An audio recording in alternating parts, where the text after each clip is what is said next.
This is the image they said we would never see. For a decade, Donald Trump has been the Teflon Don. Impeachments bounced off him. Indictments boosted his poll numbers. Civil judgments were delayed, appealed, and bonded away. He seemed to live in a reality where consequences were for other people. But this morning, Saturday, January 24th, 2026, the Teflon just melted.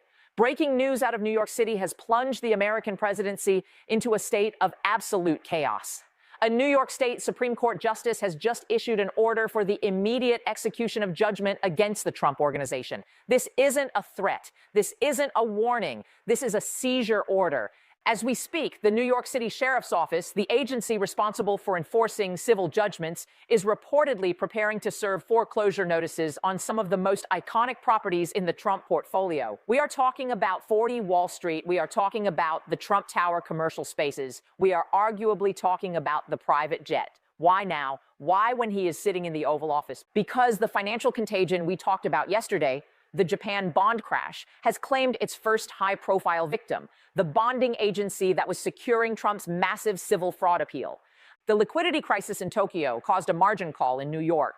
The insurer pulled the bond. Trump, cash-strapped from the campaign and the ongoing legal wars, couldn't replace it in the 24-hour emergency window given by the court. The stay is lifted. The shield is down. For the first time in American history, a sitting president is facing the active liquidation of his private business empire by a hostile state government. The Secret Service is currently in a standoff with local law enforcement regarding access to these buildings. The White House counsel is screaming for the Supreme Court to intervene.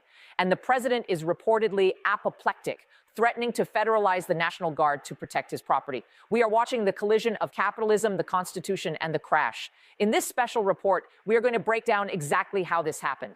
We are going to look at the assets on the chopping block. We are going to explain why the Japan shock made this inevitable. And we are going to answer the question, can New York State actually evict the President of the United States from his own tower?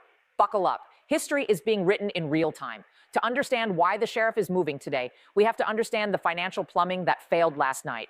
Remember the $464 million civil fraud judgment from 2024, the one brought by Letitia James? Trump appealed it.